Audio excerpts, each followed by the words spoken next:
విద్యానాం శ్రీ దక్షిణామూర్తియే నమః. బృహద్వాదిష్ట సిద్ధాంతం పూర్ణబోధోపదేశిక శ్రీ వెంకటేశ్వర యోగేంద్రం సద్గురుభ్యో నమో నమః. ఆత్మానాత్మాతీతమనిశం కేవలాత్మోపదేశికం శ్రీ వేమల రామయ్యార్య యోగేంద్రం సద్గురుభ్యో నమో నమః. చరాచరమతీతం చ అచల పూర్ణోపదేశిక శ్రీ పూర్ణానంద పూర్ణయార్య సద్గురుభ్యో నమో నమః. పూర్ణబోధ సుధానిధిం పూర్వపుణ్య ఫలప్రదం వేదాంతానంద సద్గురుం వెంకటరమణార్య గురుం భజే. పూర్ణానంద పూర్ణయార్య పుత్రరత్న మహాగురుం కృష్ణానందం విభుం దేవం కృష్ణమూర్తే నమో నమః.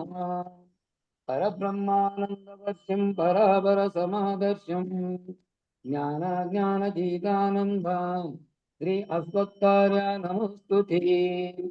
సర్వకాలాకాల ప్రత్యక్షం సర్వోత్తమ సుశాశ్వతం విరహితానంద గురుం వెంకటదాసార్యం భజే.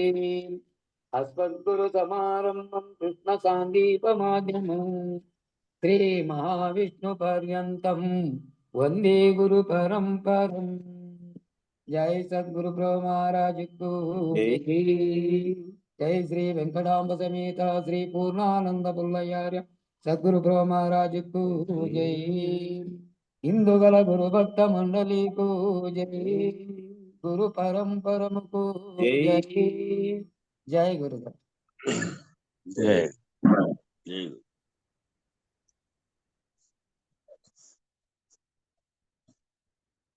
నాది గ్రామంబు నాది ఇల్లు, నాది రాజ్యంబు నాది చేను, నాది తోటలు నాది పశులు, నాది ధాన్యధనములు పుత్రమిత్రులు, నాది ఇక ఈ కనక వస్త్రములు, నాది నా వారి రంచు నేది ఎరుగోను. ఆహా మాది ఏనని ఎల్లా అనుమానమేది ఎరుకే. నాది ఈ ధాన్యధనములు పుత్రమిత్రులు, నాది కనక వస్త్రములు. ఎరుక కెరుకకు తామె గురు శిష్యులగుచు, నరయనెరుకకు ఎరుక ఎరుక బోధించు. ఎరుక నెరుక ఎరుంగునేమియు లేక, ఎరుకే ఎరుకకు లేదాయే. ఎరుకతో చూడ పరిపూర్ణ మెరుకగాదాయే. ధీరత తోడ నీవు సారే సారేకు దీని మరవాకుండితివేని మరి నీవే లేదు పిదప. ఎరుకే ఎరుకకు లేదాయే. ఎరుకతో చూడ పరిపూర్ణ మెరుకగాదాయే. లోకుల మాటలు కాకుల కూత, లేకాకు ఎది నీదు మది నమ్మబోకు. చీకాకు పడి ముందు చెడిపోవగలవు, లోకూలి దిరుగరోయన్న. ఎరిగిన వెనుక లోకులుండగబోరన్న.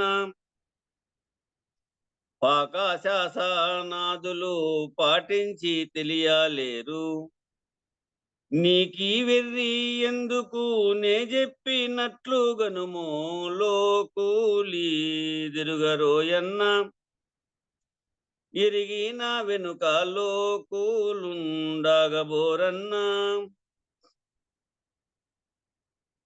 నేను నీ కొరకునై మేను దాల్చుకొని, పూని వచ్చిన వాడ వరము దెల్పుటకు. మేనుతోనున్నట్లు మరి తోచువాడా, మేను నాకెప్పుడు లేదన్నా, నీ ఉండు వరకే మేను నాకుండు నోయన్నా, మేనుతోనున్న వారికేను మేనుతో నుందు, మేను లేకున్నా నీవు నేనాను ఎరుకే లేదు, మేను నాకెప్పుడు లేదన్నా,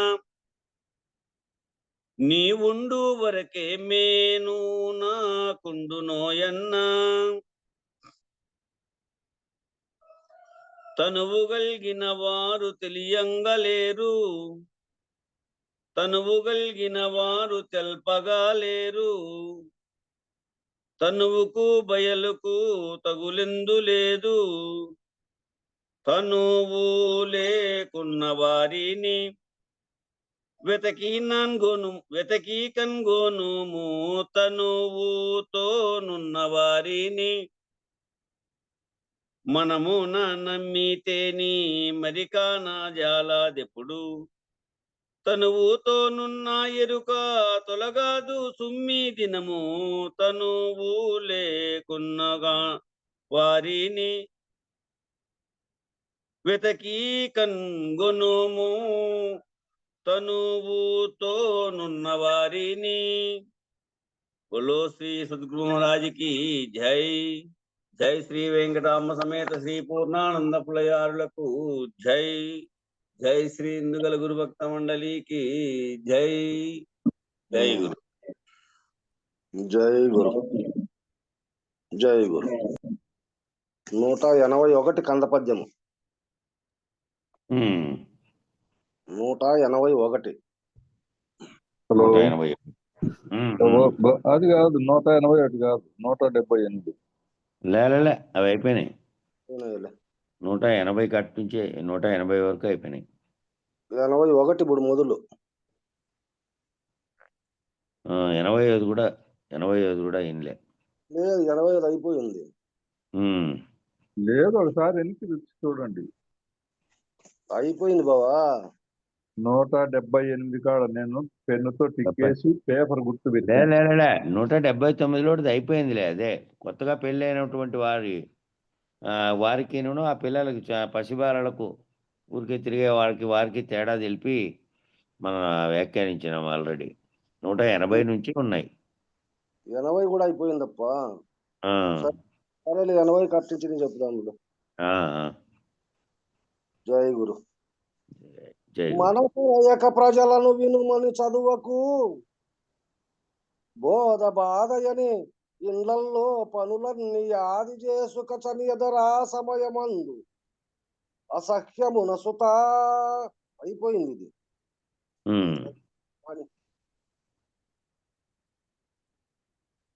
కాబట్టి శిష్య, ఈ అచల పరిపూర్ణ బోధన ఎవరికి పడితే వారికి బోధించకు. ఎవరికైనా బోధన బోధించదలిస్తే వాళ్ళ మనసు ఎటుతో తరచి చూసి మరి బోధించాలి. వాడు కుచితుడా, సత్శిష్యుడా, పామరుడా, లేదంటే సాధనా చతుష్టయ సంపత్తి కలిగిన వాడా. సాధనా చతుష్టయ సంపత్తి కలిగింటే ఆ సాధనా చతుష్టయ సంపత్తి అనేది మనమొకరమే కాకుండా అద్వైత గ్రంథాలు ఏది మొదలు పెట్టినా కూడా మొదట ఇది తెలిసి ఉండాలి అనేది వాళ్ళు కూడా చెప్తున్నారు. వాళ్ళ దాంట్లో కూడా అన్నిట్లోనూ ఉన్నది.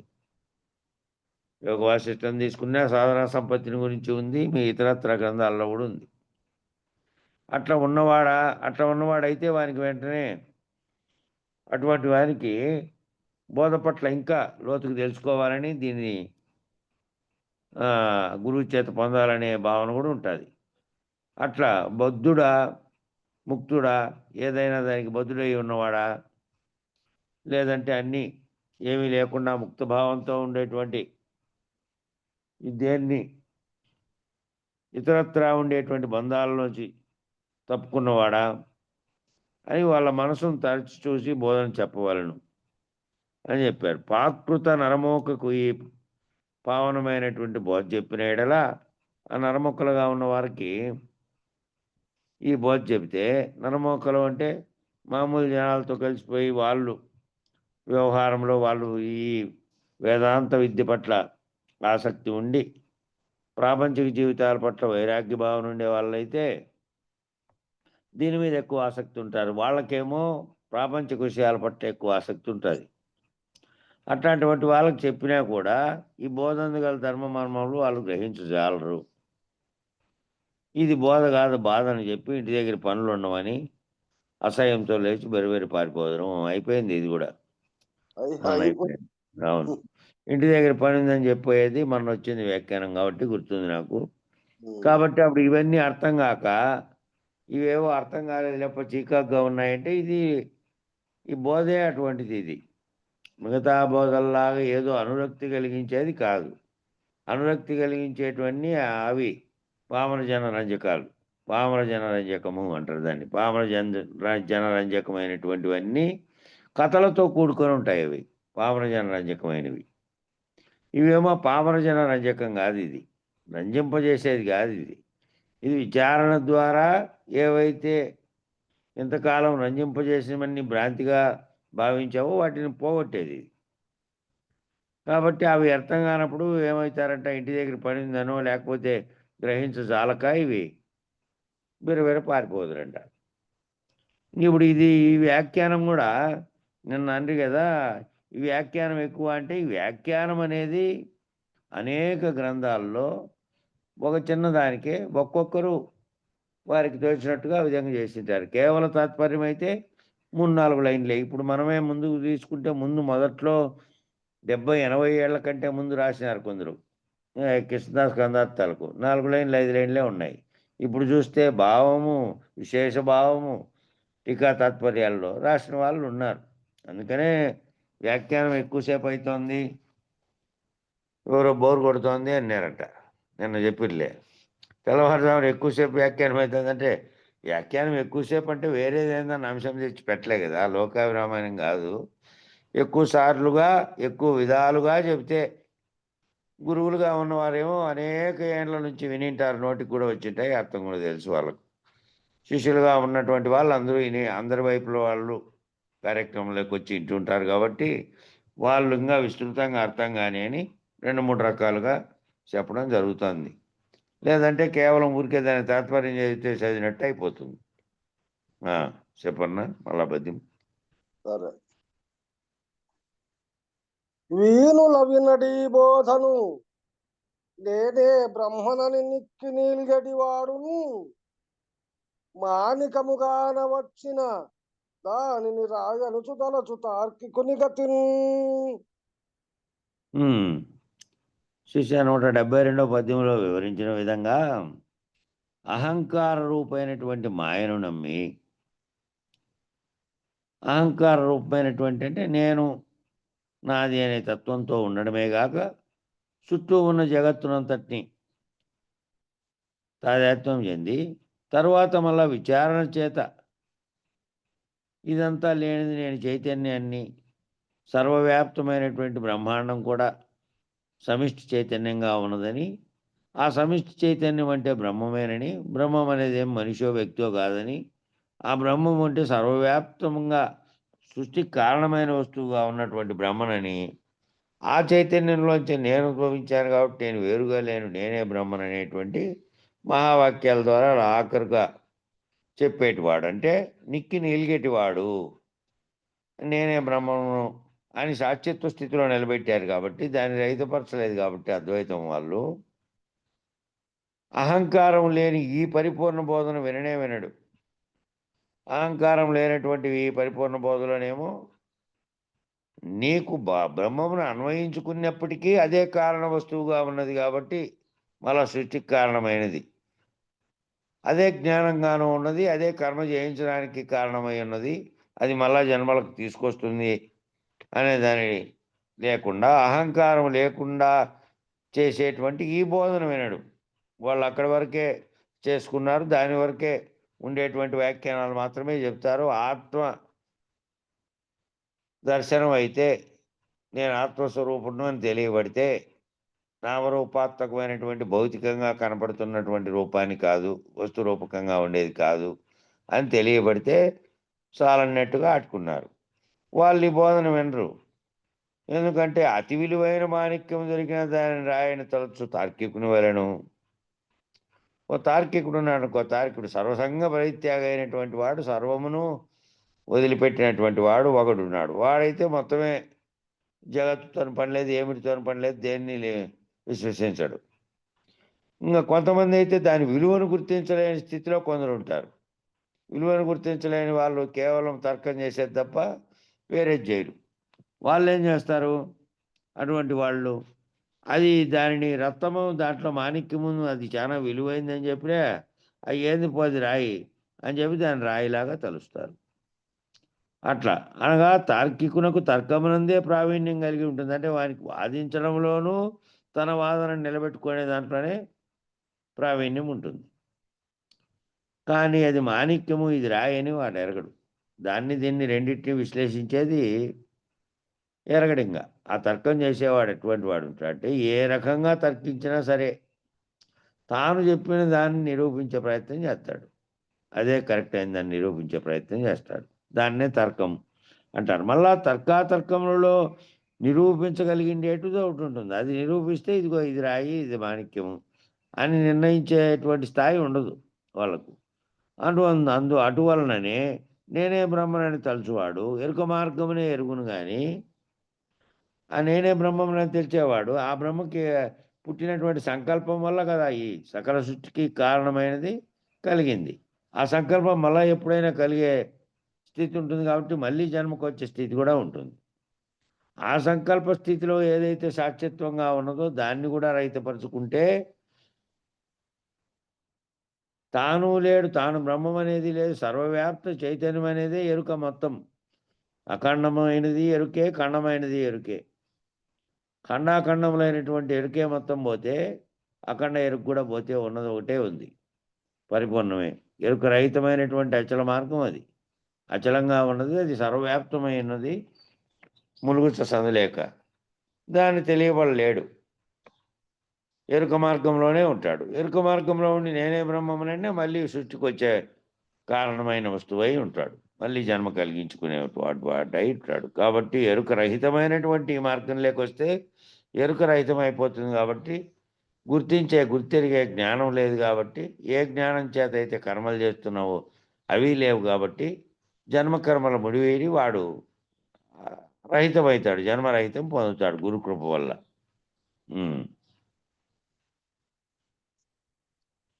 ఒకరు విని మెచ్చవలెనని సకల పురాణములు వేద శాస్త్ర శ్రౌత ప్రకరణమును నేర్చు విద్యర్నికరంబే ఈ బోధ మెచ్చ నేర్చులే సుమతి.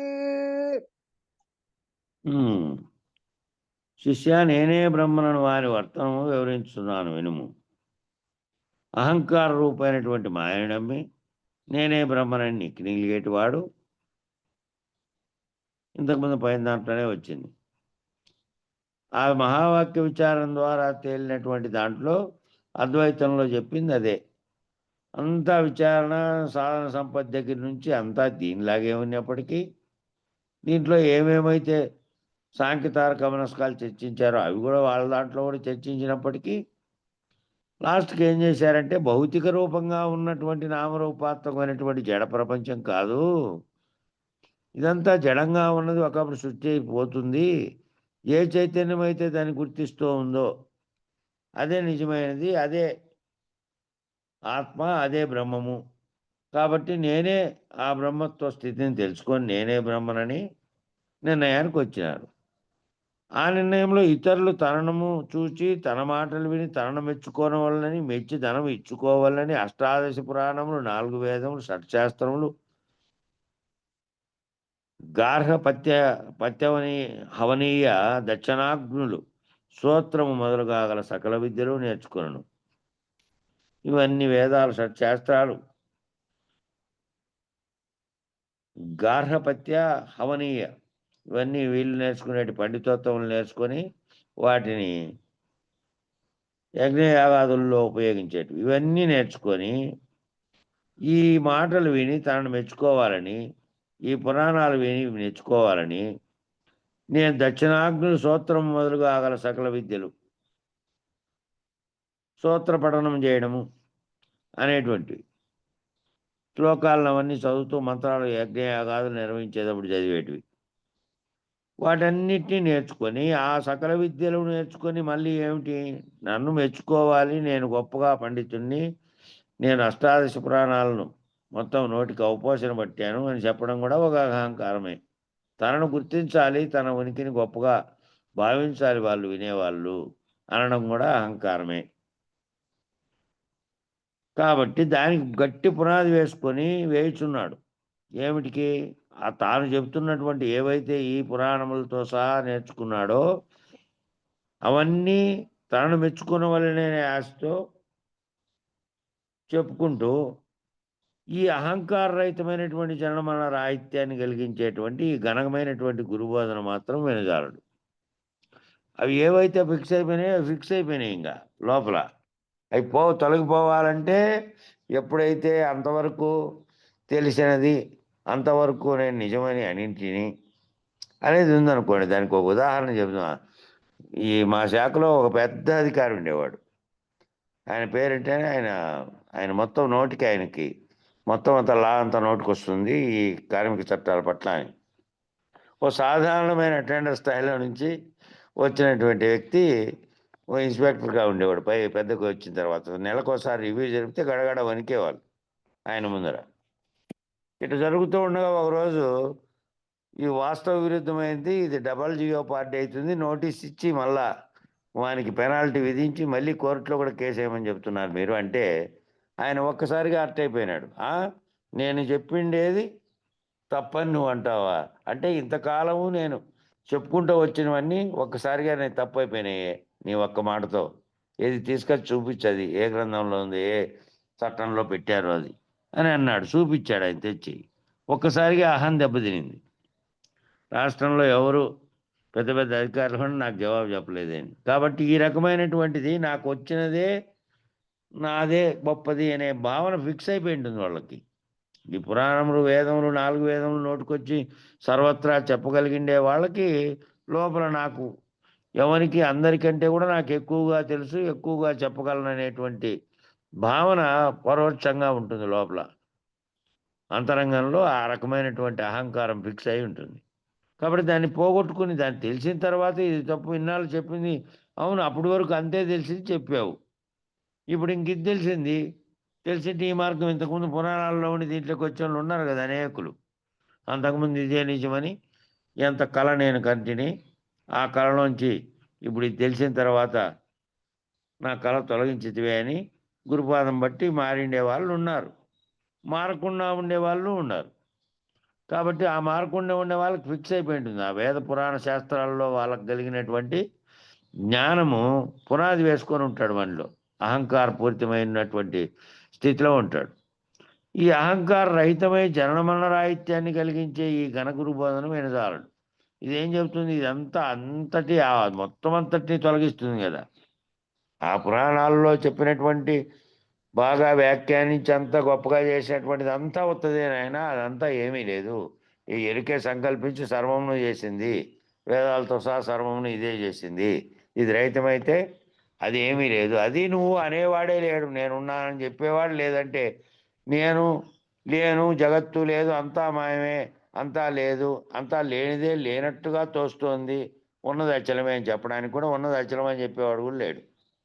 నువ్వు రహితం అయిపోయిన తర్వాత ఈ రెండుగా గుర్తించేది ఒకటిగా గుర్తించి అదే ఉన్నది ఎప్పటికీ అనేది కూడా నీ భావనలో నువ్వు తెలుసుకొని మౌనం అయిపోవాల్సిందే తప్ప చెప్పేవాడే లేడు. కాబట్టి ఈ బోధన వినజాలడు. ఒకవేళ ఈ బోధ వినినను ఎరుకకే మరిగి ఉండుట చేత, అది మరిగి ఉన్నాడంటే అది ఫిక్స్ అయిపోయిందని చెప్తేనే అదే మరిగి ఉండడం. భావంలో అది తిష్ట వేసుకొని ఉంది, దానికి మరిగి ఉన్నాడు కాబట్టి అవే చెప్పబోతాడు. మళ్ళా పురాణాలు జరిగిపోయి మళ్ళా ఘనమైనటువంటి అవన్నీ చెప్పబోతాడు. ఈ బోధన మెచ్చజాలడు. ఈ బోధన మెచ్చే తత్వం వచ్చిండదు. బోధన వచ్చే తత్వం వచ్చిండాలంటే అంతకాలము తాను చెప్పినవన్నీ తెలియక చెప్పావు అంతే. ఇంతకాలం నేను ఆదేశాలు ఇచ్చినవని తప్పేనా, మరి నిరూపించండి, ఆ బుక్ తీసుకొచ్చి అంటే రాత్రిపూట అయింది, రివ్యూ జరుగుతోంది అని అంటే కూడా వినలే. ఆ బుక్ తీసుకొచ్చి నిరూపించి చూపించే వరకు ఇక అప్పటి నుంచి రివ్యూ జరపడం మానేశాడు, వేరే వాళ్ళు చేసేవాళ్ళు. ఆ విధమైన తత్వంతో ఉంటారు వాళ్ళు. అదంతా ఓ రకమైన నాకే ఇది ఎక్కువగా తెలుసనే అహంకారపూరితమైంది.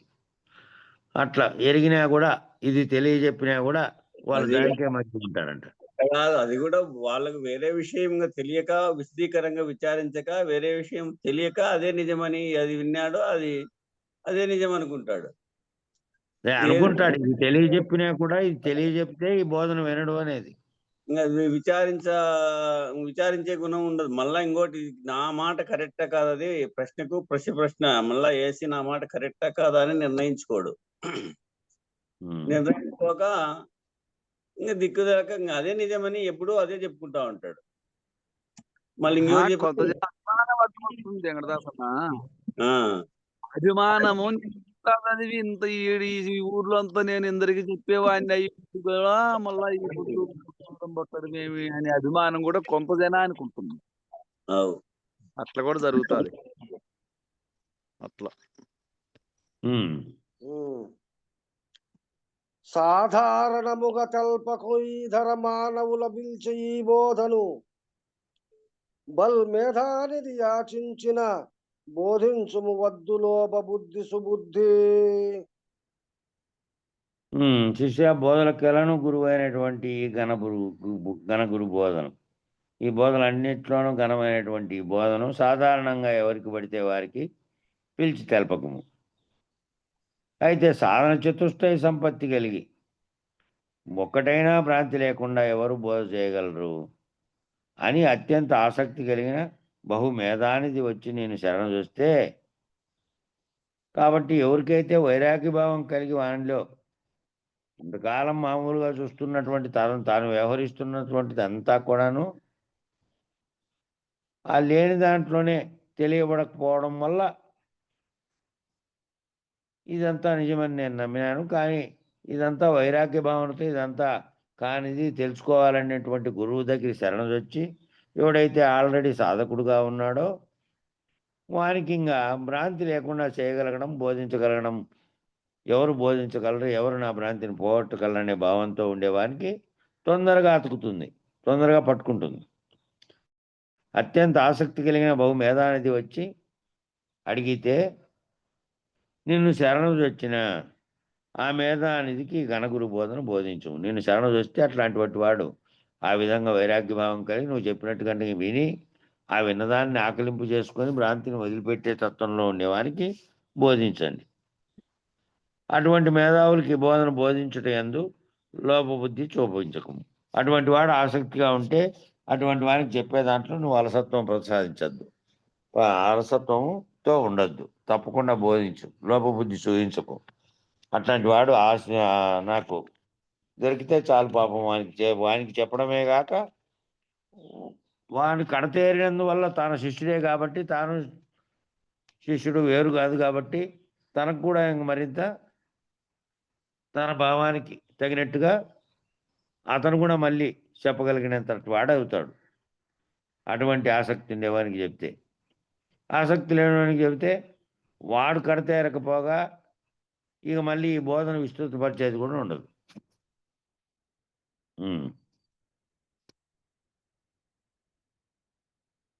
వివరణ ఇచ్చాడు మళ్ళా ఇక్కడ. ఈ పరిపూర్ణ బోధ అనర్హులు అనే వివరణ ఇచ్చాడు. మూలం లేని గుర్తెరిగే శరీరమై ఉన్న వారికి, శరీరమే నేను అనుకుంటున్న వారికి, శాస్త్రాలు నిబద్ధని నమ్మిన వారికి, దేవతాభ్రాంతి ఉన్నవారికి, ఎదురుబడి వాదించేవారికి, గురుసేవ చేయకుండా ఉండేవారికి, నేనేదంటే అదేననే మూర్ఖులకు, కర్మలే నిబద్ధి అని నమ్మిన వారికి, స్త్రీల భ్రాంతి కలిగిన వారికి, జ్ఞానభ్రాంతి గలవారికి, భక్తి భ్రాంతి గలవారికి, వైరాగ్యము దొడ్డదనే మూర్ఖులకు, మోక్షభ్రాంతి ఉన్నవారికి, బొద్దులమని భ్రాంతి ఉన్నవారికి, ముద్దుబుద్ధి గలవారికి, అంతా లిస్ట్ అంతా ఇచ్చాడు. ఇంతకుముందు పద్యాల్లో వచ్చినవే ఇవన్నీను. ఇట్లా ఉన్న వాళ్ళందరికీ చెప్పకండి అని చెప్పుకుంటూ వచ్చారు, కానీ మళ్ళీ ఇవన్నీ ఒకసారి ఇచ్చినాడు ఇక్కడ. అనుభవ భ్రాంతి ఉన్నవారికి, వాళ్ళకి ఏదైతే అనుభవం ఉందో ఆ అనుభవమే బృహద్వాసిష్టంలోటివే అదే ఇచ్చినాడులే. భ్రాంతి ఉన్నటువంటి వారికి, నా మతమే దొడ్డదనే వారికి మా మతం గొప్పది అని చెప్పేది మత భ్రాంతి. ద్వైత అద్వైత విశిష్టాద్వైత భ్రాంతులు ఉన్నవారికి, మతాంతర భ్రాంతి ఉన్నవారికి, ఏ మతమైన ఈ 3 మతాలు చెప్పినట్టు కాక అనేకమైనటువంటి మతాంతరాలు దాంట్లో అంతర్గతంగా ఉండేటువంటి ఇతర మతాలన్నీ ఏవైతే ఉన్నాయో ఆ భ్రాంతి ఉండేవారికి ఈ పరిపూర్ణ బోధ తెలపవలదు. ఈ పరిపూర్ణ బోధ తెలపకూడదు. అయితే అనుమానం లేని వారికి భ్రాంతి రహితం కావాలనేటువంటి ఇచ్చ ఉన్న వారికి దీని పట్ల మన బోధ పట్ల అనుమానం లేకుండా తర్వాత భ్రాంతి రహితం కావాలి నాకు అనే భావనతో కనుకుంటే వాళ్ళు అంతకుముందు ఏ మతం వారైనప్పటికీ ఏ రకమైన భావనలో ఉన్నప్పటికీ దీని పట్ల మిక్కిలి ఇచ్చ ఉన్న వారికి అది సంవత్సరం చూసి సూచన చేసేది. దీని గురించి అంతా బోధించి ఇదిగో ఇది ఇటువంటి బోధ, ఇదిగో ఈ బోధలో ఇటువంటివి ఉంటాయి కాబట్టి నువ్వు ఈ బోధన పొందితే వచ్చేది ఏముండదు, ఈ బోధన పొందితే ఈ బోధకు నీవు లేకుండా పోవడము నీకు కారణమైనటువంటిది ఏదైతే నీ పుట్టుకు రాక్కడ పోకడకు కారణమైనది ఉందో ఆ రెండింటిని తొలగించే బోధ ఇది అని చెప్పి వాళ్ళు కూడా అప్పటికీ ఆసక్తి కాబట్టి వాళ్ళకు సూచన చేసేది అని చెప్పారు. బోధలో మంత్రము చేసిన తర్వాత మళ్ళా వాళ్ళు విచారణకు వస్తున్నారా? వచ్చి దాంట్లో తెలుసుకొని కనీసం తన స్వస్వరూప జ్ఞానం తెలుసుకునే చోటకైనా వచ్చారా లేదా అని చేసే తర్వాత సూచన కానీ తనరహితం కానీ చెప్పాలి. లేకపోతే వాళ్ళు 4 ఏళ్ళు కానీ కాక ఈ విషయాలలో కనీసం వాళ్ళ విషయాలు నేనెవరనే విషయాలు తెలుసుకునే వరకు కూడా రాకపోతే చెప్పినా కూడా ఇది వ్యర్థమైపోతుంది.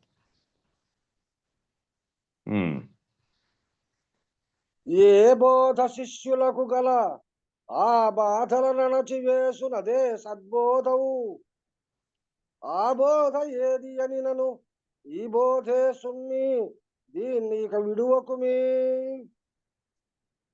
ఏ బోధన వినిచే శిష్యుల బాధలు తొలగిపోతాయో, ఏ బోధ వినినందువల్ల దుఃఖకరమైనటువంటి జనన మరణాలనే ద్వంద్వాలన్నీ కూడా తొలగిపోతాయో, ఏ బోధ వింటే భ్రాంతి రూపమైనటువంటి ఎన్నాళ్ళు తాను భ్రాంతి చెందుతున్నాడో ఈ బంధాల పట్ల, ఈ లౌకిక జనాలు వాటి యొక్క కలిగేటువంటి సుఖ దుఃఖాల పట్ల, జనన మరణాల పట్ల అవన్నీ కూడా ఆ మాయ అంతా కేవలం లేకనే కలలో ఏ విధంగా నీకు కలిగింటే దుఃఖం కలిగినప్పుడు దుఃఖ, బాధ కలిగినప్పుడు బాధ, లేదంటే ఏవో గాయాలు తగిలినట్టుగా వస్తే గాయాల బాధ, ఇతరత్ర వస్తే అన్నీ కూడా మేల్కుంటానే ఒకసారి ఎట్లా పోయినాయో అట్లా ఈ బోధ వినిన తర్వాత నేను జన్మించి నేను వ్యవహరించి జాగ్రత్తలో ఈ ప్రపంచంలో నేనంతా వ్యవహరిస్తూ ఉన్నాను, చుట్టూ ఉన్నటువంటి ఆ ప్రపంచంలో కనబడుతున్నటువంటి వాళ్ళంతా ఇదంతా భ్రాంతి, సర్వభ్రాంతులు తొలగిపోయిన తర్వాత నేననేటువంటిది లేనే లేదు, నేను తోస్తోంది ప్రపంచం కానీ అందులో నేను కల్పించుకున్నటువంటి బంధాలు కూడా లేనివే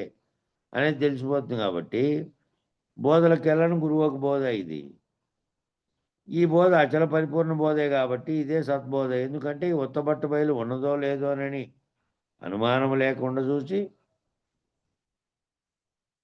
ఉన్నదో లేదో అని చెప్పడానికి, అది ఉన్నది అని చెప్పడానికి, లేదు ఉన్నది అని చెప్పడానికి లక్షణాలు ఏవి దానికి ఉన్నటువంటివి కాదు. ఎరుక రహితమైపోతే ఎప్పటికీ ఉన్న బయలు అంటే ఈ ఖాళీగా ఉన్నది జగత్తు ఏర్పడడానికి ఆకాశం అనేది అవకాశం ఇచ్చి ఆవరణతో కూడినట్టు సర్వప్రపంచము లేకుండా ఉంటే ఏముంది? సర్వము ఖాళీగా ఉన్న బయలుంది. అది ఎప్పటికీ ఉంది. కనపడకపోయినప్పటికీ వేరే రకంగా తన్మాత్రల ద్వారా తెలిసినట్టుగా తెలియబడకపోయినప్పటికీ ఉంది. ఇది పోతే ఏదైతే ఉన్నదని భావిస్తున్నావో అది నిజానికి లేనిది. అది తెలుసుకోవాలంటే ఉత్తబట్ట బయలు ఉన్నదో లేదని అనుమానం లేకుండా ఉండచూసి అటువంటి వాడు మూలం లేని గుర్తెరిగే శరీరం ఏమైనా లేనిదని గురువాక్యం చేత నమ్మి క్షణమైన మరొక ఎప్పటికీ ఇదే మనసులో తలుస్తూ భ్రాంతి లేని వాడని రాద్ధాంతమే సిద్ధాంతమని సకల శాస్త్రాలు ఒడిపోస్తే ఈ అభిప్రాయం వచ్చింది అని ఆ శాస్త్రాలన్నిటి సారాంశం, ఆ వేదాలన్నిటి సారాంశము వచ్చిన తర్వాత ఈ నిర్ణయమే వచ్చిందని, ఇంక వాటితో పని లేదని ఈ అభిప్రాయము చేతనే అనేక మంది భ్రాంతి లేని వారు అయినారని మనకంటే పూర్వం వచ్చినటువంటి పరంపరగా తెలిపినటువంటి గొప్పైనటువంటి మనకంటే పూర్వీకులుగా ఉన్నటువంటి మనం పరంపరగా భావిస్తున్నటువంటి వారందరూ ఈ అభిప్రాయంతో ఉన్నవారేనని, ఎంతో మంది భ్రాంతి లేని వారు అయినారని, సర్వకాలం గురువాక్యంగా మరవకుంటే విచారానికి అదే ఫలమని, గురు పరంపర ప్రాప్తి అయింది. అంటే గురు పరంపర ప్రాప్తి వల్లనే తెలుసుకుంటూ వస్తున్నారు. తెలుసుకున్న వారికి ఇంక మళ్ళీ చెప్పడానికి కానీ ఇంకోటి బోధించడానికి కానీ అవసరం లేదు.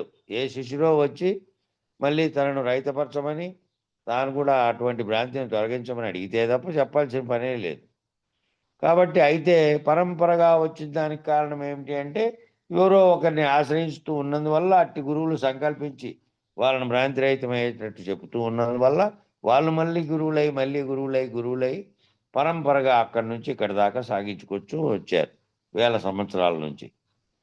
కాబట్టి అనేక కష్ట నష్టములకు వచ్చి సకల శాస్త్రములు పరిశోధించి అసలు పరిపూర్ణ భావ సిద్ధాంతాన్ని చేసి ఈ పరిపూర్ణ బోధను మనకిచ్చేది. అంతకుముందు ఎక్కడో వేదాల్లోనూ ఉపనిషత్తుల్లో అక్కడొక వాక్యం ఉంటే వాటన్నిటినీ సంకలపరిచి దీన్నంతటినీ ఆ సంకలనం అంటే ఓ చోటికి తేవడం, ఓ చోటికి తెచ్చి ఆ వాక్యాలన్నిటి సారాంశంగా దీన్ని ఎరుకను రైతపరిచి ఉన్నది ఒక్కటే అని తెలియజెప్పడానికి బృహద్వాసిష్టంగా దాన్ని మలిచి సపరేట్గా సిద్ధాంతంగా మలిచారు. అంతకుముందు ఉన్నప్పటికీ అచలం సనాతన అచలమే ఉన్నది అప్పటికే అని తెలిసినప్పటికీ ప్రత్యేక సిద్ధాంతంగా రూపొందించడానికి కారణం అదే. అట్లా సిద్ధాంతం చేసి ఈ పరిపూర్ణ బోధన మనకిచ్చారు వాళ్ళు. కాబట్టి శిష్య ఈ బోధన ఎట్టి పరిస్థితులందునూ విడవకము. వాళ్ళ యొక్క కష్ట నష్టములు కోర్చి వాళ్ళు సేకరించి తయారు చేసి మనకు ఇచ్చిపోయినారు. మనం ఇంక దీని నుంచి ఎప్పటికీ దీన్ని మరవకుండాను విడవకుండాను ఉండాలి.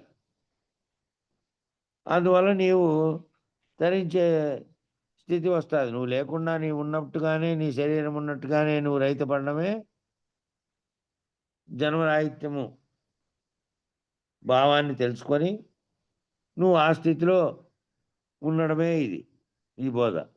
కాబట్టి దీన్ని ఎప్పటికీ విడవకము. హెచ్చైన బోధ తెల్పే సచ్చరితులకియలేరు జనులు ధనంబుల్ గచ్చులు గొట్టే దిచ్చులకిచ్చిన క్రియ ఇట్టి నృతతి నేమననోయి. శిష్య మంత్రయంత్రములు ముద్రలు తంత్రములు తెలిపి ముదమున నేనే బ్రహ్మనచ్చు ఎరుగుమని తెలిపేవారి వేషభాషలు చూసి ధనమిచ్చు రీతిగా బోధలకెళ్ళను గురువు ఈ గురు బోధన తెలిపి జన్మరణ వేదన బాపు సద్గురువులకు ధనమీలేరు జనులు. ఈ సద్గురువు ఇది ఏమీ లేదని చెప్తున్నాడు కాబట్టి ఏమీ లేదు, ఇదంతా నీతో సహా నీ కనపడే దృశ్య ప్రపంచం అంతా లేనిదే, కేవలం భ్రాంతి చేతనం ఉన్నదిగా భావిస్తున్నావు, కలవంటిది ఇది అని తెలిపి నీ భ్రాంతిని పోగొట్టి చేసేటువంటి దాంట్లో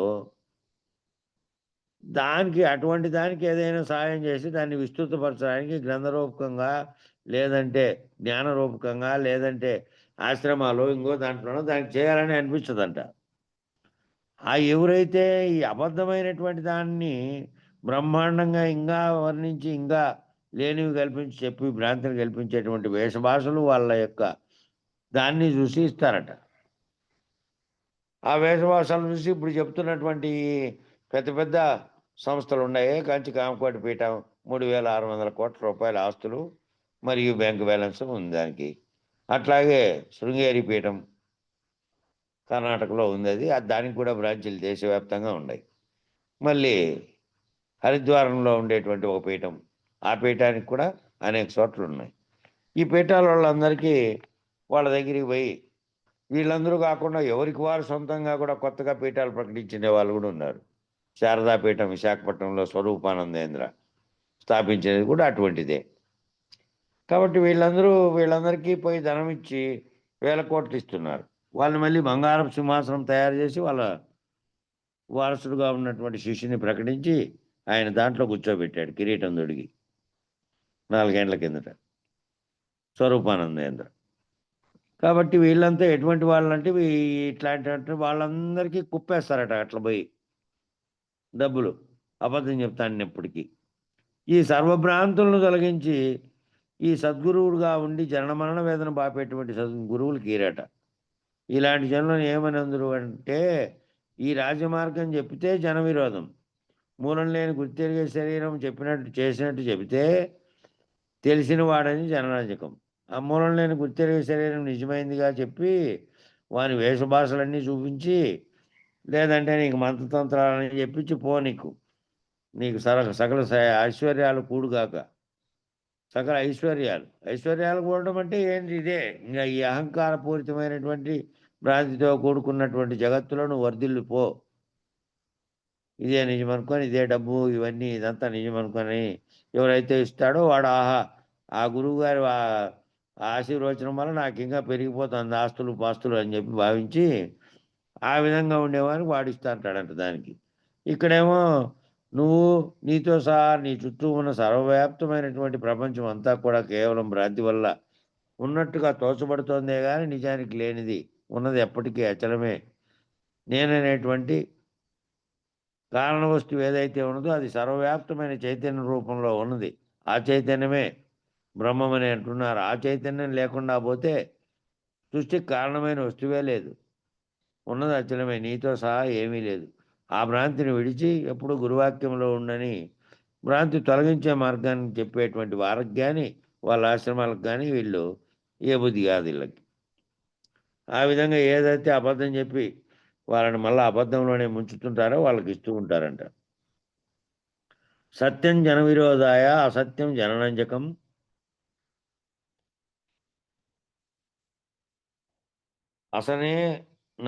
అసనేన సురవిక్రాంతి దదిక్షీరే గృహే గృహే అని ఓ శ్లోకం చెప్పారు. ఇంకో శ్లోకం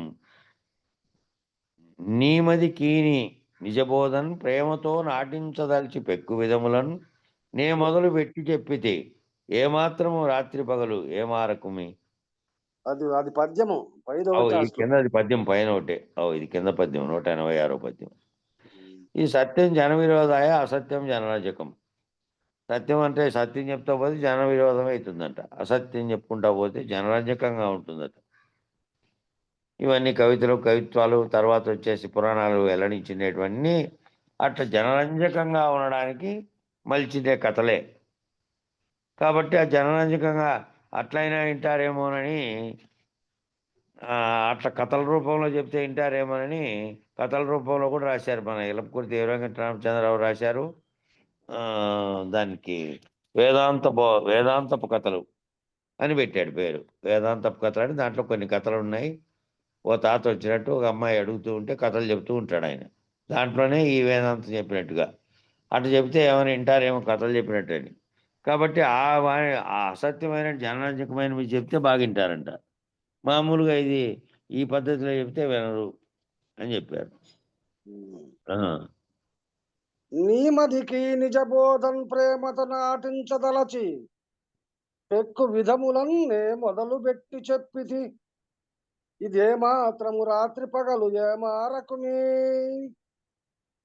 శిష్యా, నీ మీద ప్రేమ చేత ఈ అచల పరిపూర్ణ బోధ నీకు బాగా అత్తుకునే కోసము మొదటి నుంచి అనేక విధాలైనటువంటి సూక్తులతోనూ తగిన యుక్తులతోనూ నీకు బాగా వివరించిన నీ పద్ధతిలో, అంటే నువ్వు పురాణాలు లేకపోతే దానిలో ఉదాహరణలు కనుక అర్థం చేసుకోలేకపోతే మామూలు జీవితంలో తన అనుభవంలో గురువు ఏదైతే వచ్చింటాయో ఆ అనుభవంలో కూడా ఉదాహరణలు చెప్పి నీకు వివరించింటాడు శిష్యునికి. ఎందుకంటే బాగా తెలియబడితే ఒకవేళ దాంట్లో చెప్పిన ఉదాహరణలు అర్థం కాలేకపోయినా మామూలు జీవితంలో చెప్పినా కూడా నీకు వివరించితే అర్థమవుతుందని నీకు ఆ విధమైనటువంటి యుక్తులని చెప్పిన ఈ పరిపూర్ణ బోధన ఏమాత్రం అశ్రద్ధ చేయకుండా రాత్రింబవలు దీని అందే తలుచు. దీన్ని అర్థం చేసుకొని అశ్రద్ధ చేయకుండా ఎప్పుడు నీ భావనలో ఇది పెట్టుకో. లేదంటే మామూలు అనేక అంశాలు మనసు అనేది ఉరికే ఉండేది కాదు కాబట్టి అది నిరంతరము చలించేదే కాబట్టి ఒక్క క్షణమైన నిద్రపోయినప్పుడు తప్ప మిగతాప్పుడంతా వ్యవహరిస్తూనే ఉంటుంది కాబట్టి దాంట్లో అనేక మంచి చేరుతుంటాయి. కాబట్టి నీ మదిలో ఇదే గట్టి గుర్తుపెట్టుకో. దీన్ని అశ్రద్ధ చేయకుండా ఇదే భావనతో ఉండు. పరిపూర్ణ స్థితిని పొంది జనమన రాహిత్యం పొందే వరకు, ఆ భావన కలిగే వరకు, అప్పటి వరకు నువ్వు ఇదే గురువాక్యం గుర్తుపెట్టుకో. లేకపోతే లోకంలో సంబంధించినటువంటి ఏదో ఒకటి నీకు మళ్ళీ పట్టి పీడించి దాన్ని పడదోస్తుంది నీ స్థితిని. వివరణ ఇచ్చాడు. పరిపూర్ణ స్థితి అనగా ఏ స్థితి యందు ఉనికి ఏ స్థితిలో తన ఉనికి లేకుండా ఎరుక ప్రకాశించకుండా ఉంటుందో ఆ స్థితే పరిపూర్ణ స్థితి. ఆ స్థితి నీ భావనలో ఉండాలంటే నీకు మళ్ళీ ఇంకో వస్తువు పట్ల, ఇంకో ప్రపంచం పట్ల, లేదా ఇంకో ఆకర్షించే దాని పట్ల, ఈ దేని పట్ల కూడా నీకు కలగకుండా ఉండేది. దాని ఉనికి పట్ల కానీ దాని స్థితిలోకి మళ్ళీ నిన్ను తీసుకుపోకుండా ఉండేది. నీకు ఆ అనురక్తి కలగకుండా ఉండేది. ఏది చూసినప్పటికీ ఇది లేనిదే లేని కళలో జరుగుతోంది వ్యవహారం అనే భావనలో పరిపూర్ణుడు అయి ఉండడం.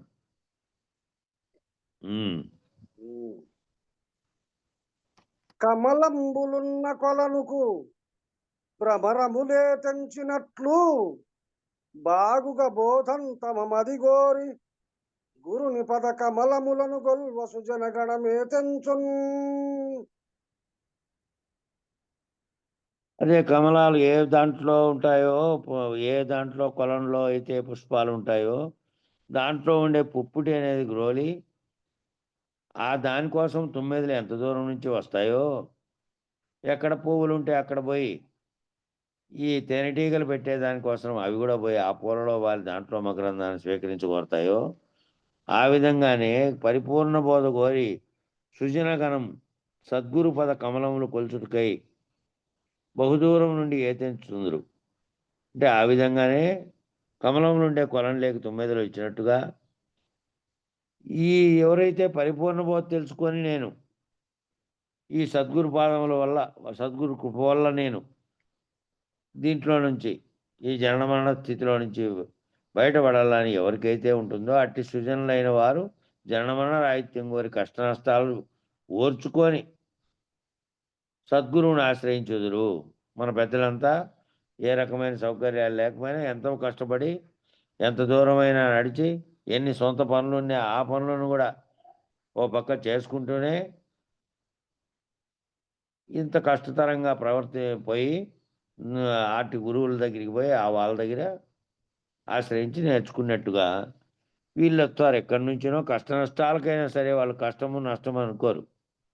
సద్గురువుని ఆశ్రయించినప్పుడు సద్గురు బోధ వినడానికి కష్టం నష్టం అనుకోరు. ఏవో సాకులు అనేటివి కూడా చెప్పుకోరు. నాకు ఆ పని ఉండే, లేకపోతే ఏడుండే, ఇంకోటి ఉండే, ఆ బస్సు తప్పాయ. ఇప్పుడు అనేక ట్రాన్స్పోర్ట్లు ఉన్నాయి, ప్రైవేటు కూడా, ఆటోలు గీటోలు ఎన్నో రకాలు. కాబట్టి ఇవన్నీ సాకులే. వాళ్ళకి వాళ్ళకి దాని మీద దీక్షా కర్తవ్యం ఉంటే వస్తారు, ఏ రకమైనటువంటి శ్రమ ఉన్నా కూడా.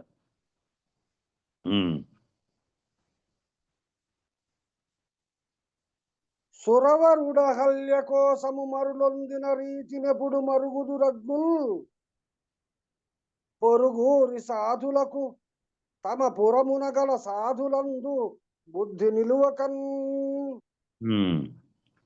శిష్య తన ఇంటి ఎందు చక్కని భార్య శశీదేవి కలిగి ఉండి అరణ్యమునందుండు అహల్య కొరకు దేవేంద్రుడు మరులొందినట్లు తన ఊరి ఎందు సాధుజనులు కలిగి ఉన్నా కూడా పొరుగురి సాధువుల కొరకు అజ్ఞానులు మరులు పొందుచుందురు.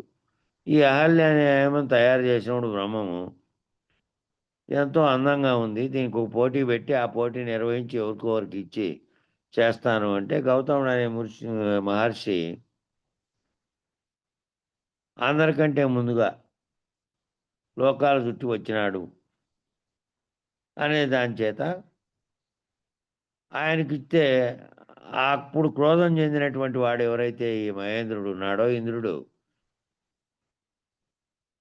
ఈయనకి ఎట్లా దక్కుతుందో చూద్దాం, నేను ఏమైనా పొందాలి అనే భావన కలిగి ఉంటుంది ఓ రకంగా. అయితే ఆయన భార్య ఏమైనా అందంగా లేనిదే శశీదేవి అంటే అందమైనదే. తన భార్య అందంగా ఉన్నా కూడా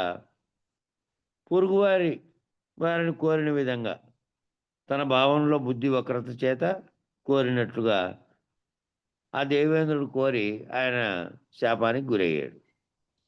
అట్లా అయినట్టు ఈ ఊర్లో ఉండే సాధుజనులు కలిగి ఉన్నా కూడా, ఊర్లో ఉండే పెద్దలు కలిగి ఉన్నా అనేక మంది వారి దగ్గరికి పోయి ఆ విషయాన్ని విందాం తెలుసుకుందామనే జ్ఞానం ఉండదు కొందరికి.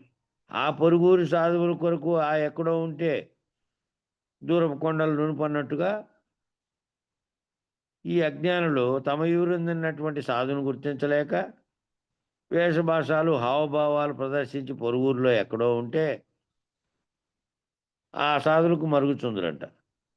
ఏవో మంత్రతంత్ర విద్యలో ఇంకోటో చేపించిండే చూపించిండే దాన్ని చూసి దాని పట్ల ప్రచారం చేసి దానికి పోతారు తప్ప వాళ్ళూరులోనే ఉండేటువంటి నిత్యము సత్యమైనటువంటి దాన్ని తెలిపేవాడిని దగ్గరికి పోరంట. అబద్ధమో ఇంకోటో హావభావాలో వేషభాషలో దాన్ని చూసి ఆకర్షించేవాని దగ్గరికి పోతూ ఉంటారంట. అనగా పొరిగింటి పొలకూరకే మరుగుదురు అగ్నులు.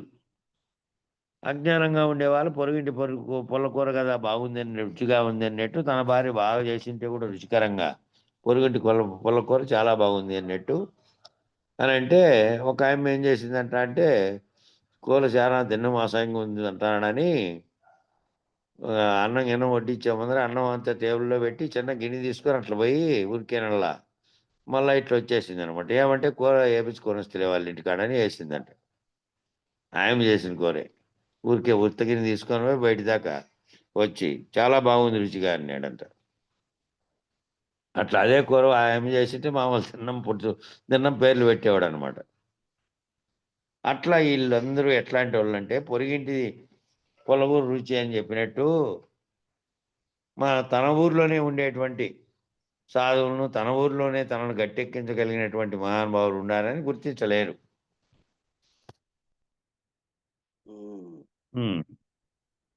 నే నీకు చెప్పబూనెన ఈ నిజ సద్బోధ మనసు కిమిడిన వెనుకన్ నీ నా పని తీరునురా ఓ నా ముద్దుల కుమారా ఓ నగధీరా. ఇక్కడ వాబడి తప్పు నా పెట్టుకోవాలి. నీ నా పని తీరును అనేది నీ వా పని తీరునను అచ్చు, నీ నా పని తీరునురా. సరే. శిష్య ఓ ముద్దుల కుమార, నేను నీకు చెప్పబోయినటువంటి నిజ సద్బోధ అయినటువంటి అచల పరిపూర్ణ భావము నీ మనసు బాగా అత్తుకుపోయి నీ గుర్తెరుగుట అనగిన పెమ్మట. నీకు బాగా అత్తుకుపోయిందంటే నువ్వు గుర్తెరగడం అనగాలి. గుర్తెరగడం అనగాలి అంటే గుర్తు చైతన్యం ఏదైతే అన్నిటినీ గుర్తిస్తుందో ఆ గుర్తిస్తున్నది అంతా కూడాను నిజమని భావించకుండా ఏదైతే కళలో వచ్చినది కళలోంచి మేల్కొంటానే కళలో కలిగిన సర్వ విషయములేగాక అప్పుడు పొందినటువంటి అనుభూతులు కూడా ఉన్నాయి కదా, దుఃఖము, నవ్వటం, సంతోషం, ఇవన్నీ కనిపించడం, వాళ్ళు ఇచ్చినటువంటి వస్తు ప్రపంచం అంతా సర్వము లేనిది అయింది కదా మేల్కుంటానే. అట్లా గురుమేల్కవ చేత నువ్వు గనక నీ గుర్తెరిగే ఎరుకను గనక రైతపరుచుకుంటే నీవు పరిపూర్ణము ఎరుకలను ఎరుకను వీడిన పిమ్మట నీ పని నా పని తీరిపోవును. ఇంక నీ పని నా పని ఏమిటికున్నాం మన ఇద్దరము అంటే, ఒకరు గురువుగా వారి శిష్యుడుగా ఏనుకున్నాము అంటే, నేను నిన్ను ఈ లోకభ్రాంతి నుంచి విడదీసి నిన్ను రైతపరిచి ఏది నీ జన్మకు కారణమయ్యేటువంటి ఎరుక ఉన్నదో ఆ ఎరుకను తొలగించి ఉన్నది ఒక్కటే, అది పరిపూర్ణము అచలము అయినటువంటి బయలుగా ఉన్నటువంటి అదే ఉంది. అందులో మరేమీ లేదంతా వస్తుంది. ఈ లేనటువంటిది లేనిది నీకు ఏదైతే తోచిందో దాన్ని పోగొట్టుకుంటే అప్పుడు నీవు రైతుడు అయితే ఈ కలగంటున్న ఈ జాగ్రత్తలో ఈ వ్యవహరిస్తున్నావే, నేను పుట్టి వ్యవహరిస్తున్నా, నాకు ఈ పేర్లు ఉన్నాయి, నేను ఇవన్నీ కలిగి ఉన్నానని ఏదైతే నీకు భ్రాంతి ఉందో అది లేకుండా పోతుంది. ఆ లేకుండా పోయినటువంటి స్థితిలో అప్పుడు నీకు గుర్తెరిగేదే లేదు. గుర్తెరుగుతున్నదంతా, వ్యవహరిస్తున్నదంతా ఇది కూడా ఒక కళే. ఆ కళ ఏమో రాత్రి నిద్రలో కాసేపు వచ్చిపోయింది. ఇది సుదీర్ఘమైన నీ జననంతో జరిగి నీ మరణం దాకా కొనసాగుతుంది. కాబట్టి ఈ కళను గురుమూర్తి చేత ఆ మరణం దాకాతో పని లేకుండా నీ గుర్తెరిగేదాన్ని పోగొట్టుకుంటే శరీరం మామూలుగా గుర్తెరగ చైతన్యం కాదు, అది జడం కాబట్టి అది ఊరికే ఉంటుంది, పరిణామం చెందుతుంది, నశిస్తుంది. మళ్ళా పరిణామం చెందుకుంటే చిన్నప్పటి నుంచి ఒకే రీతిలో లేదు, అనేక పరిణామాలు జరిగి ఆఖరిలో నశిస్తుంది. దాంట్లో ఉండే గుర్తెరిగేది నీవు. ఆ గుర్తెరిగేదాన్ని రైతు చేసుకుంటే మళ్ళీ గుర్తెరిగేది లేదు. గుర్తెరుగుతున్నదంతా కలే అని కనుక నువ్వు అర్థం చేసుకుంటే నీ పని నా పని లేదు, ఇంకా ఇద్దరి పని దీనికే. తీరిపోతుంది. అంటే నా పని ఏమిది? నిన్ను రైతుపరచడం. నువ్వు రైతుపరిచిన తర్వాత ఇంక మన ఇద్దరంగా లేము. నువ్వు నేనేం లేము. ఇద్దరము లేకుండా అయినాం. గురువైన నేను ఈ అచల పరిపూర్ణ బోధన నీకు బోధించగా, శిష్యుడైన నీవు ఈ బోధన చక్కగా గ్రహించినచో, గురువునటకు నేను గాని శిష్యునటకు నీవు గాని ఇద్దరము లేవు. మన ఇద్దరికి మునుపున్న ఎరుక లేక, మునుపుండే ఎరుక, మునుపు ఎరుక లేనెరుకలోనే ఇవన్నీ విచారం చేసుకున్నాం. లేనెరుకతోనే గ్రహించినాం. లేనెరుకలోనే ఉన్నట్లుగా వర్తించి ఆ తెలియబడే కోసం ఇద్దరము ప్రవర్తించినాం. ఇప్పుడు నువ్వు రైతం అయిపోతే నేను నీకు చెప్పే పని అయిపోతుంది.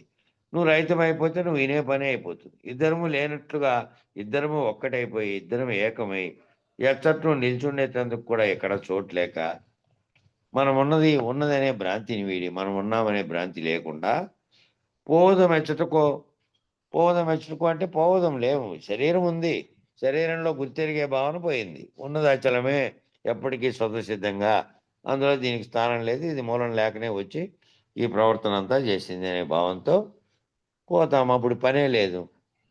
మనం ఉన్నట్టుగా కూడా గుర్తు అనేది కూడా లేదు, ఉండే గుర్తు కూడా లేదు.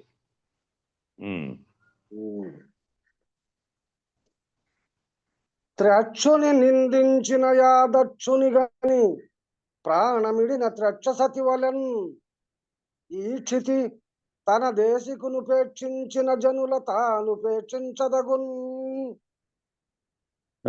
చూడు శిష్య, త్రినేత్రధారి అయినటువంటి శివుణ్ణి నిందించినటువంటి ఆ దక్షుణ్ణి గని, శివుని భార్య దక్ష ప్రతాపతి కుమార్తె అయినటువంటి దాక్షాయిని ప్రాణమిచ్చిన రీతిగా, ఆమె వాళ్ళ దక్షయజ్ఞం లేకపోతే ఆయన ఆహ్వానించకపోగా మళ్ళీ నిందాపూర్వకమైనటువంటి వాక్యాలు మాట్లాడాడు శివుని మీద. నిందాపూర్వకమైనటువంటి వాక్యాలు మాట్లాడితే ఆయన భార్య అయినటువంటి దాక్షాయిని అయ్యి దక్ష ప్రజాపతి కూతురు అయ్యిండి కూడా తన భర్తను ఆ విధంగా అంటే తన తండ్రి అయినప్పటికి కూడా తండ్రి అనే సమర్థత కానీ తండ్రి అనే దాన్ని చేయకుండా ఖండించడమే కాక, తాను తన గురువును ఉపేక్షించిన జనులను తాను ఉపేక్షించ తగును. ఆమె ఏ విధంగా అయితే తన భర్తను ఆమె నిందాపూర్వక వాక్యాలంటే తాను ప్రాణాన్నే పోగొట్టుకొని అగ్నిలో దూకి ఏ విధంగా తాను ఆత్మాహుతి చేసుకుందో, ఆ విధంగా ఈ భూమిలో ఎవరైనా తన గురువును గనక ఉపేక్షించినటువంటి జనులు కనుకుంటే వాళ్ళను ఉపేక్షించదగదు. సచ్చిష్ఠుడైనటువంటి వాడు గురునింద చేయకూడదు, గురునింద వినకూడదు. పోనీ తాను చేయలేదు, ఇంకోళ్ళు తిడతా అంటే ఊరికే కూర్చుంటే తాను ఊరికే ఉండకూడదు. ఏ విధంగానో వాడు ఎందుకు నువ్వు తిడుతున్నావా, ఏం మరి నీకేం కనపడిందో చెప్పు ఆ గురునింద చేయడానికి కారణం అని చెప్పి విని దాన్ని ఖండించాలి. లేదంటే ఇంక నువ్వు అక్కడి నుంచి ఆ నింద వినకూడదు. ఇక ఇటువంటి నిందలు చేసే చోట నేను ఉండకూడదు. ఖండించగలిగితే ఖండించగలగాలి, లేదంటే అవి వినకూడదు. గురునింద సహించకూడదు. ఆ గురునింద చేస్తూ ఉంటే సహించకూడదు. ఆ నింద ఏమిటికి చేస్తున్నాడు వాడు? ఎప్పుడు ఏంటివైనా సరే ఈ నిందలు, గొట్లాట్లు, గొడవలు దేనికి వస్తాయి? ఓ ఉనికికి సంబంధించో, లేకపోతే ఓ ధనానికో, లేకపోతే ఇంకో పేరుకు దేనికి సంబంధించిన లోక విషయాలతోనే కదా వచ్చేది. అవన్నీ వచ్చేది దేనివల్ల వస్తాయంటే లోక విషయాలతోనే వస్తాయి. పరమును తెలిసినటువంటి వాడు లోకము లేదు, తాను వేరుగాను లేడు, గురువు వేరుగాను లేడు. ఇంకొక వస్తువు ఉన్నది, దాని యొక్క ఉనికి ఉన్నది. ఆ ఉనికిని తక్కువ చేయడమో ఎక్కువ చేయడమో అనేదే లేదు. ఎక్కువ తక్కువ చేస్తున్నాడంటే తాను గురువు వేరువేరుగా ఉన్నట్టుగా ఉనికిని గుర్తించినట్టే కదా వాడు. పరిపూర్ణుడై ఉంటే తన గురువు తాను వేరుగా లేరు కదా. ఆ స్థితి లేకపోయి ఉండేవాడు గురునింద చేయడు. గురునింద చేస్తున్నాడంటే తన ఉనికిని ఇంకా గురువు ఉనికిని వేరువేరుగా చూస్తూ ఉన్నాడు, ప్రవర్తిస్తున్నాడు అని అర్థం. కాబట్టి అటువంటి నింద చేస్తున్నాడంటే లోకంలో విషయాల పట్ల, ఏ విషయాల పట్ల తన భావనలో ఏ విధమైనటువంటి భావం వ్యతిరేకతగా ఉందో దాన్ని ప్రదర్శిస్తున్నాడు అని అర్థం. అట్లా చేసినవాడు ఇంకో శిష్యుడు ఉన్నాడు అనుకో, దాన్ని ఖండించాలి. లేదా ఎందుకు ఆ విధంగా అతను అంటున్నాడో దానికి కారణం తెలుసుకొని దానికి వ్యతిరేకంగా ఉండాలి. లేదంటే తాను వినకూడదు. ఆ నిందన వినకుండా వెళ్ళిపోవాలి. ఆ గురు నిందన ఆ విధంగా సహించకూడదు. సమయం సరిపోయింది. మంగళం చెప్పండి.